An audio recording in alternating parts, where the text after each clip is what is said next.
All right, here's what y'all been waiting for. Now, I'm doing this, one, because I haven't seen it, and two, my mug is almost empty of leftist tears. This video is going to get flagged. It's probably going to get demonetized, and there's probably going to be some litigation stuff I have to fill out for showing you this. And I'm dead serious, by the way. It's not a joke. So the host profoundly disturbed by Trump wins, blames uneducated white women. I can't believe this shit. Here we go. Everybody buckle up. Everybody buckle up. Oh, here's the first one.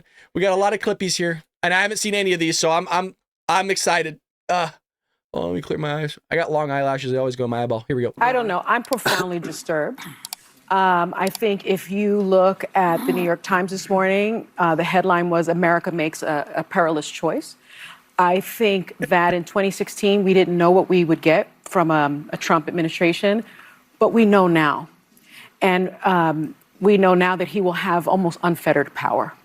And so I worry, not about myself, actually. I don't worry about my station in life. I worry about the working class.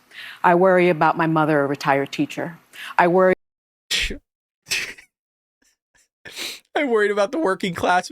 Bitch, you didn't care about the working class the last 4 years. What are you talking about? That's why they voted for Trump. They don't get it. They don't get it. I don't know if they're in an echo chamber or what's going on. You guys sucked as the Democrats. You sucked hard. Worry about our elderly and their Social Security and their That's what she said. care. I worry about my children's future, especially my daughter, who now has less rights than I have. And what the fuck? You see how they just espouse shit? They don't actually back it up. What rights did she lose by electing a president? A president doesn't give you rights.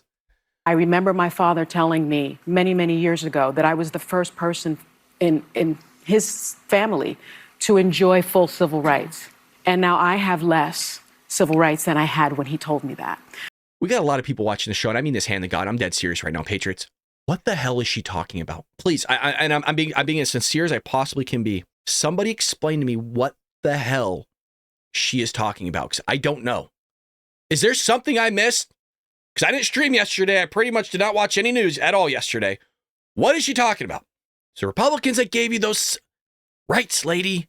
So again, I'm profoundly disturbed that the 14th Amendment of the Constitution did not prevent someone who participated in an insurrection from becoming president of the United States. I think that going forward, the convicted felon box on employment applications better be taken off, because if you can be the president of the United States, then you should not be prevented from employment in this country. Oh, there we go. Right, get all ramped up. You know, she started off all calm. You know what I mean?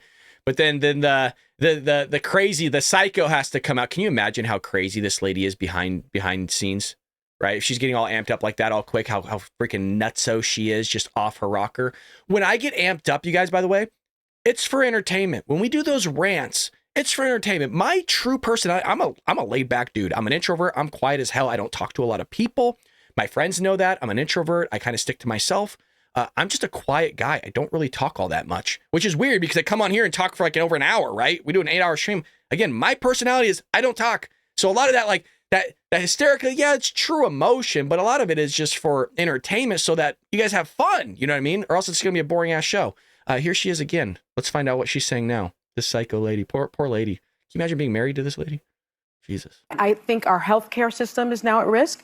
She's pretty, but those looks are going to go away at some point, and then you're just stuck with the personality. And God forbid if you're stuck in your 80s with that thing. God, I don't wish that upon my worst enemy, man.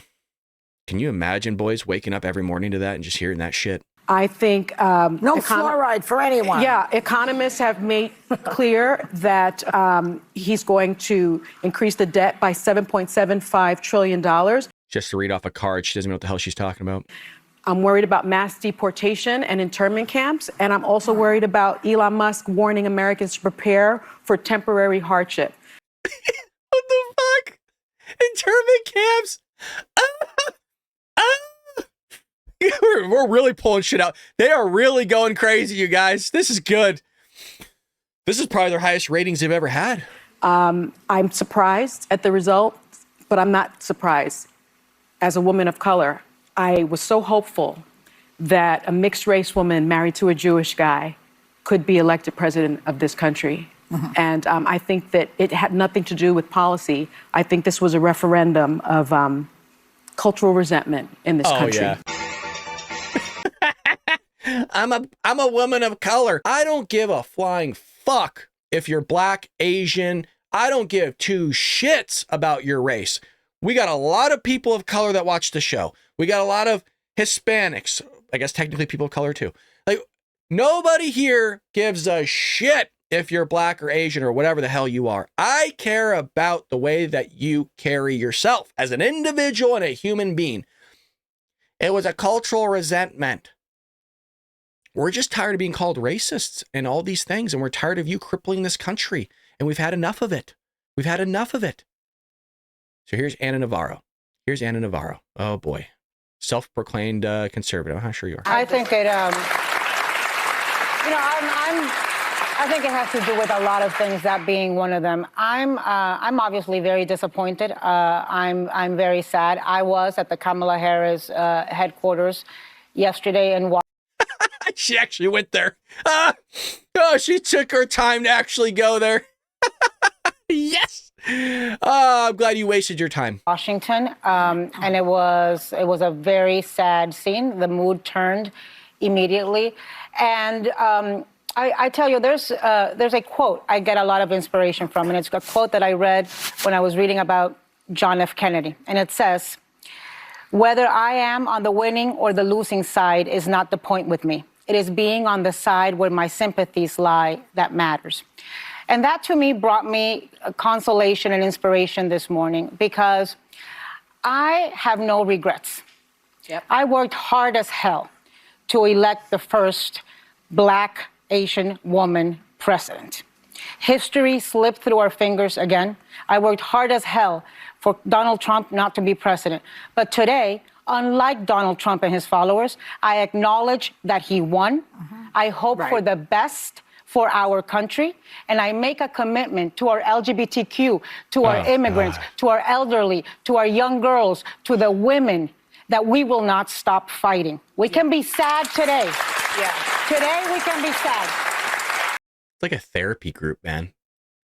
How do people watch this shit every day? Every day.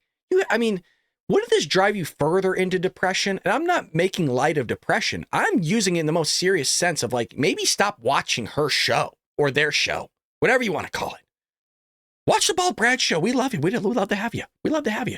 We'll kind of slap you around a little bit if you voted for Kamala again. But don't worry. You could wake up. You could wake up, have a nice cup of coffee, 1775 coffee, and have a nice little sip with us. We'll welcome you with open arms after we're done slapping you around a bit. And, you're welcome. So, look, we said to people, vote. We didn't tell people who to vote for. Right. We just said, go out.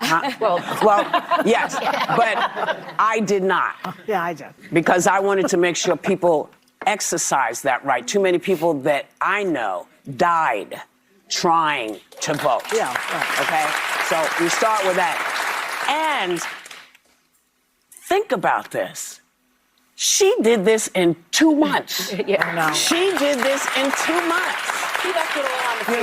Yes, she did. She everybody can always say, oh, she should have done this, she should have done this, she did what she did. She was everywhere, she talked to everybody, and people didn't come out. I don't know why, and it doesn't even matter. He's now the president. I'm still not going to say his name. Remember how they were friends? All of them were friends with Donald Trump before he ran for president. Oh, all of a sudden they don't want to say his name. Nothing's changed about the guy, by the way. Completely the same person. I'm not going to say his name. Too many people that I know died trying to vote. Well, who are they? See how they just shout stuff, which I get sometimes because I do that too, because you need to move on to the next story. But I'm also not getting paid millions of dollars to be on national television and to spew a bunch of stuff. So I know too many people that died trying to vote. Like, who are they? Because it's a very terrible thing, by the way. Like, you're on your way, you know what I mean? There are people that are on camera, by the way, that are actively like stage 4 cancer that voted. Now, I don't know if they voted while dying or what that works out to be, but Sonny Hostin also proclaimed that black women tried to save this country against last night and lashed out at uneducated white men. So here's kind of where the headline came from, was this clip right here. I want to dig further into the demographics, because black women tried to save this country again last night. 92% of black women voted for the vice president. You have Latinas in the 70 percentile voting for the vice president. What we did not have is white women who voted about 52%, right, for Donald Trump. Uneducated white women, is my understanding. You have Latino men, actually, voting more for him. And you have, and black men was not the story. We're not the story here, because they voted almost 80% for the vice president. Right. So why do you think that uneducated white women voted against their reproductive health freedoms? And why do you think Latino men voted in favor of someone that's going to deport, says he's going to deport the majority of his community? White women like being called uneducated white women. I think the economy matters, national security matters. But when you put people in these boxes, I think that's a takeaway from this race. We have to look at the demographics. They don't get it, dude. It's fucking unbelievable, you guys. Just going out calling a bunch of women uneducated. Like, holy shit. Yo. Well, that's just what the poll said. Yeah, well, maybe you don't go out and say that all these uneducated women voted for Donald Trump. Like, who the fuck? We got a lot of smart women in our... By the way, if you look at our demographics, talk about demographics, we have a lot of women that watch the Bald Brad show. That's usually not the case, you guys, just to be clear. Normally, it's resoundingly men that watch podcasts like conservative and Republicans. It's very rare to have this many women that actually watch a conservative Republican. So kudos to all the women in the checks. We got a ton of them. You don't mess with the Bald Brat army, the women there. You don't mess with them. No. So she's calling all of you uneducated. I don't like that shit. Pisses me off. You're educated. You're smart. You voted for Donald Trump. You know how shit works. I see all your comments. I see the things you guys write. Look, they're fired up right now. Oh, they're fired up. Yeah. Oh, boy. Unbelievable. Yeah, they don't get it. They just say stuff.